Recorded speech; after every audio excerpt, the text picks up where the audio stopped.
Good day, viewers. You are welcome to the Law TV, your number one fantastic reality TV that gives you all that it takes to be enlightened on trending news, such as politics, entertainment, sports, and what have you.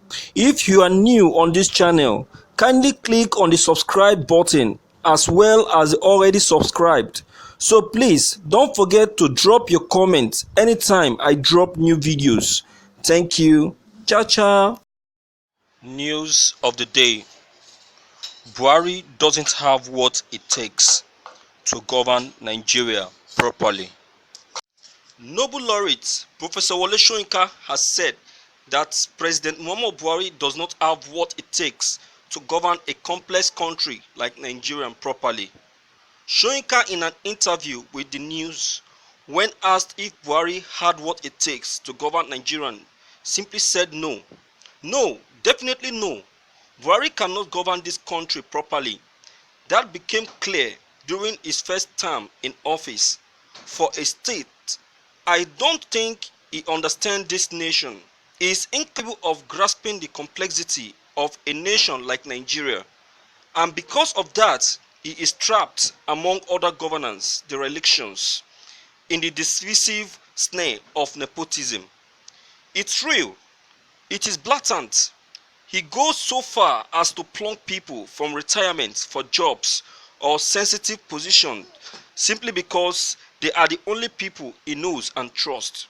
The pattern he remained consistent.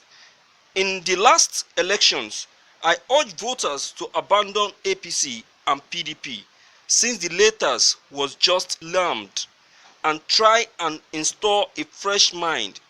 He said, when asked what the nation could do to solve insecurity problems, Soyinka said, whether the nation liked it or not, there was something called national psychology, which everybody did not share. Whether we like it or not, there is national psychology that obviously not everybody shares or partake of. But collectively, when you assess it, when you are looking at collective social conduct, you find that one of the aspects of that social conduct is the national tendency toward mimicry limitation.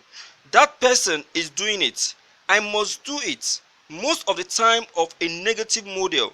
You will remember that I was pulled into the struggle of men movement for the emancipation of the Niger Delta, largely because of my association with Kenru Sarowiwa, who ended up on the gallows in the most horrible circumstances. I have always believed in the struggle of the Ogoni and indeed of the Niger Delta.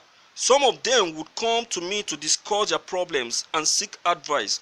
However, when they embarked on kidnapping, I told them bluntly that I was in total disagreement with such tactics, that they should never embark on that trend. I was 100% certain that it would be taken over by the criminal elements among them to start with, and in any case, kidnapping and imprisoning other human beings as an option in any struggle for one's own liberation is fundamental. But in addition, it had the danger of creating a mimic industry in a nation like ours, and sure enough, that has happened. In fact, as a result of that, my position, which was made public when some Americans were kidnapped for the first time in those early stages of what has now gone out of control, FBI operatives were sent to Nigeria to look into options for rescuing them. They actually asked to see me. The American embassy arranged a meeting. At that time, Asari Dokubo's wife was taking refuge with me. In fact, that was one of the reasons I agreed to meet them.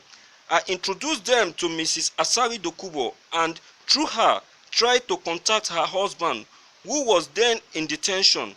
Eventually, he and other detainees were released. How they were released, I have no idea. But anyway, I was able to facilitate the process simply because of the position I had taken, he explained.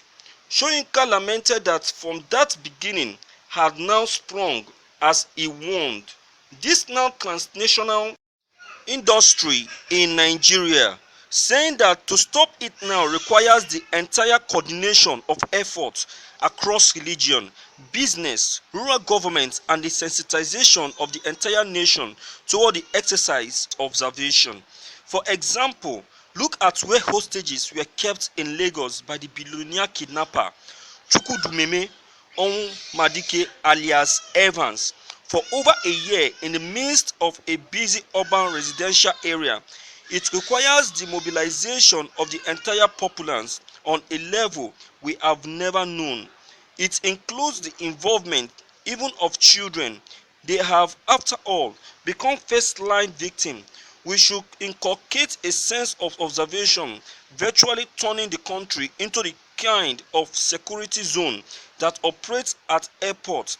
Life goes on with sin, but in actual fact, under permanent watch. Only this time it is like an effective neighborhood, but it is in our own interest.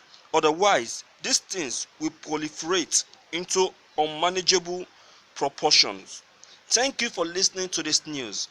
Viewers, please don't forget your opinion and idea is highly welcomed. Don't forget to leave your comments behind. Click on the subscription buttons as well as the bell button to receive more updates. Thank you.